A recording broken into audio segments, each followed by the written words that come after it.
Hello, and welcome to my March reading wrap-up. Alright, first of all, just a little bit of housekeeping. New setup. We have quite literally just moved, as in yesterday. And the house is way less of a disaster than it was yesterday. And my room is almost completely set up, bar a few things. I just realized you can see that empty corner, so I'm going to put this disco ball there. Better. I also do not have access to a mic because Leila's in Melbourne and she has it with her. And we do live very close to the train tracks, so I will be pausing every time the train passes by. And let's see how that works out. I actually had a bit of a weird month in February. I read 7 books, which is really good. Like, in terms of numbers, 7 books, your short story is really good. But I felt like I was in the longest slump because I did not read for probably 2 whole weeks. I read 3 books in the first week of March, and then didn't read anything till the last week, and then I read 3 books in the last week. So let's get started. First of all, I read And Now Back to You by B.K. Borison, which I am heartbroken to say was a disappointment. I don't know if the book itself is a disappointment or just like the state that I was in when I read it. I read it while moving, like I was fully packing up. I read it while there was a lot going on. My mom was preparing to travel, things were going on back home. I was packing up the house. I only had access to this and like 2 other books. And so it took me probably like a whole week to finish it, which I did not expect because I loved First Time Callers, one of my favorite books. And so I was heartbroken. This one follows Delilah and Jackson. They are both weather reporters from companies that work across each other. She works at the TV channel and he works at the radio show.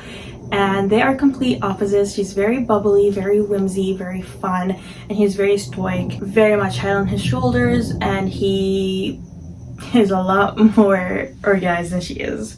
And so at the beginning of the book, they kind of don't get along that well, but then they both get sent on a mission to report on one of the biggest snowstorms that Baltimore will be hit in a very long time. So we have that sense of forced proximity, that they're sharing a hotel. At one point, they may even be sharing a room.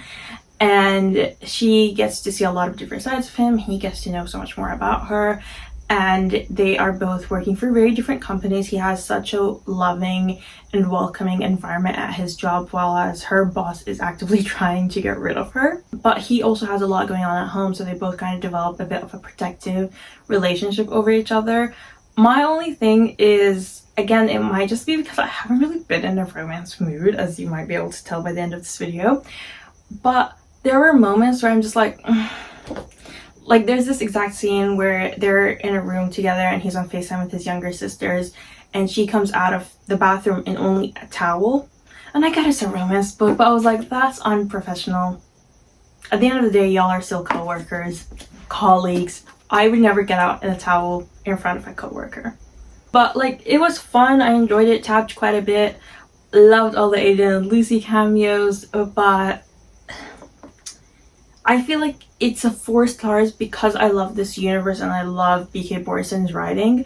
If I didn't have those to back it up, it probably would have been just like an average 3 stars. Like, it was really fun.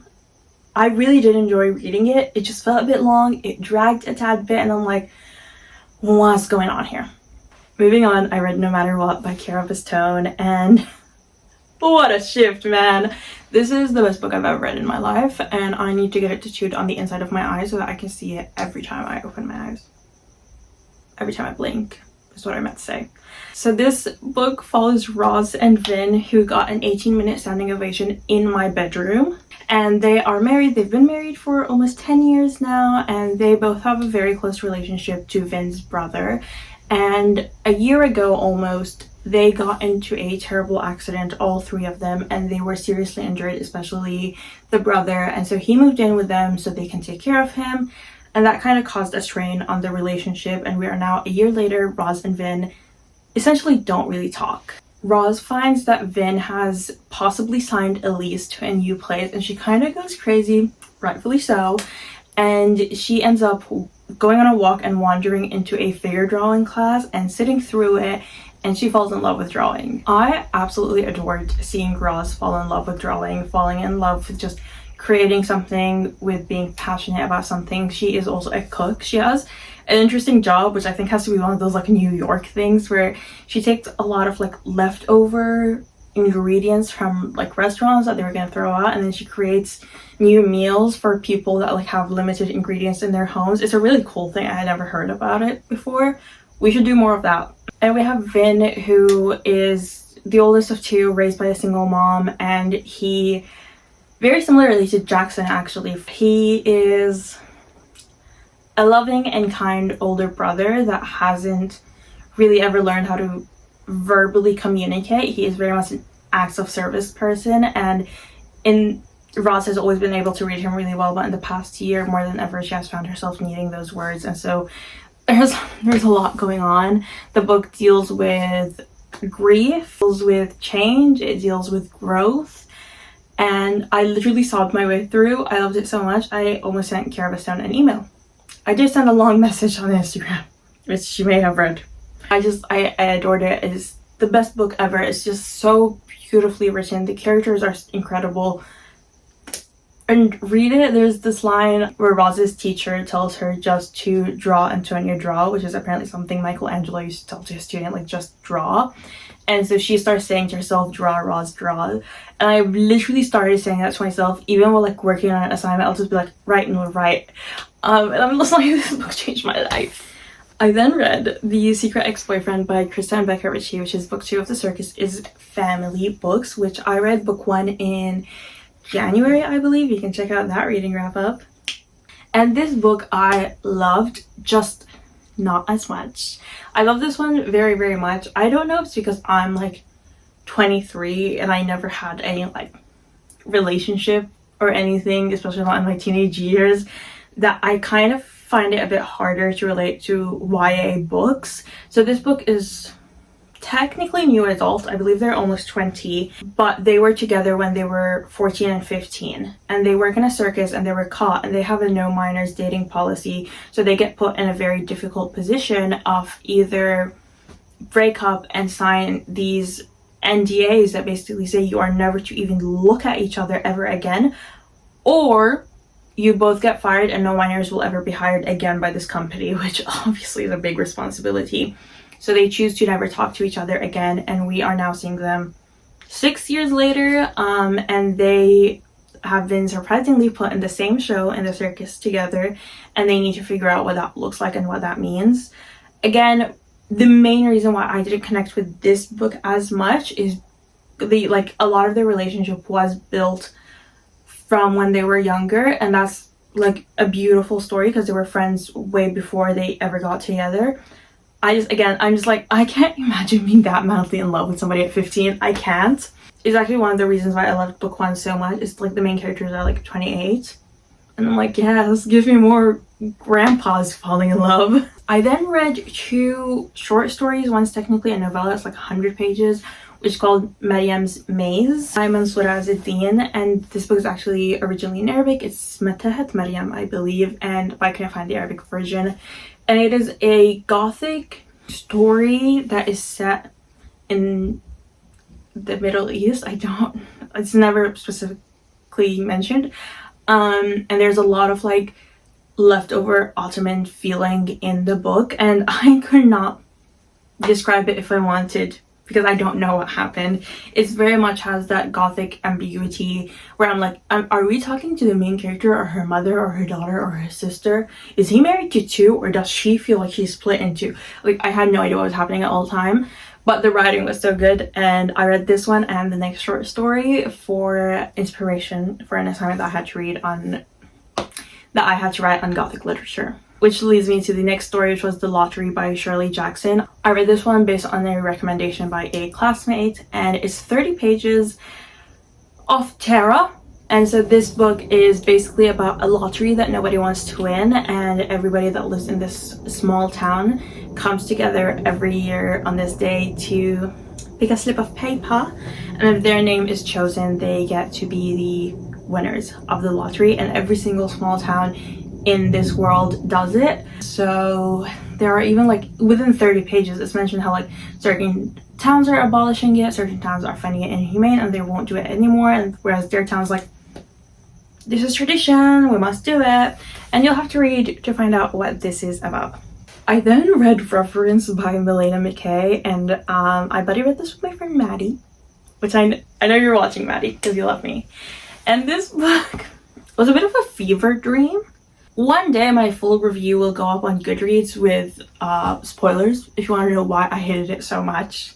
I didn't really hate it because, okay, so this book follows Juliet, who is an American dancer, ballet dancer, who trained in London. So she lived in London for most of her life, but has been in Paris for many years, and she's been essentially named Étoile and like Principal Assoluta by the government. Like, she's well loved Princess of Paris. And then there is a Soviet dancer, because this is set in the 80s, Katerina, who deflects from the Soviet Union and moves to France as a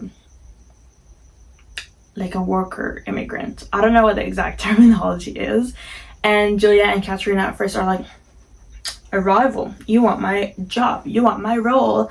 And then they form a friendship, which then evolves into more. And I had a lot of high hopes, and the only reason why I gave this 3 stars is because I really like the ballet in it. I do love myself a bit of ballet, if I may say so. I really liked the setting of Paris, and that was it. The characters felt very one-dimensional, of like, there are no other characters. Like, there are 5 main characters and nobody else. I'm like, where are they? Where'd they go? Tell me more. And I will have to say, all the spicy scenes were really, really cringy. And I remember my friend Maddie texting me all caps, what the hell is this? Because we were both cringing so bad. I then read How to Kill a Guy in 10 Days, can't remember who it was by. And this book I had high hopes for, because before I read Reverence, I had tried to read multiple books and I was just not getting past like 5 or 10%. And then I read Reverence and I was like, but at least I finished the book. And then I got to How to Kill a Guy in 10 Days and I was like, a thriller, a rom-com thriller, that has to work. It didn't. I have a lot of thoughts on this book. And my main thought is that it insulted my intelligence with every turn of the page. The book is probably like 200 pages longer than it should have been, which is saying something considering it's like a 300-page book. So the main character is writing a thesis on why rom-coms and thrillers are a lot more similar than people realize, or are loved for very similar reasons, which is like the predictability. You know exactly the formula, you know how things are gonna go. And then she goes with her friend to a social event, which is speed dating. 10 girls, 10 guys, 10 dates. And then while she's on the date, lights go off, lights come back on, and her date has been. And then lights go back off, lights come back on, a lot more people have been. And so she has to form kind of an alliance with her best friend, obviously, and with a few other people to try to figure out who is doing this, because it could have only been one of the 10 daters, since all the stuff happening. And it's just like, there was so much talk about the formula of movies. I've seen a movie, and it was just a bit much. Like, you're offering me a map of the club, and then you're explaining it to me in page 1, and then it's mentioned every other page how the club looks like. The formula of a movie is also like a thriller movie, like the 10 rules how to survive a thriller, first pages, and then it's mentioned literally in every single chapter at least twice. And my biggest gripe is, and I'm gonna say this, is that there's a smut scene. You're being hunted down, and you've managed to find it in yourself to be horny. The human spirit is unbreakable. This really is. This really is. I was flabbergasted. My gosh, was flabbergasted. I could not. But yeah, it's so insulting to me as a reader. I think I figured out who done it by like 30%, which is embarrassing for the author. I mean, granted, like, a rom-com thriller is a lot to do in one book. There needs to be a balance, and I think a lot of the page count that could have been for that balance went to the main character being annoying and condescending to my personal intelligence as a reader. And that is something that I always say. I don't want my book to undermine my intelligence as a reader. Like, again, I get that a romance is meant to be something that you can, sit back, put your feet up, but it's just I felt offended. I felt offended while reading this book. I finally read a book that was much better than that one, which was The Swan's Daughter by Roshni Chokshi. 2 Roshni Chokshi books and 2 wrap-ups. That's crazy.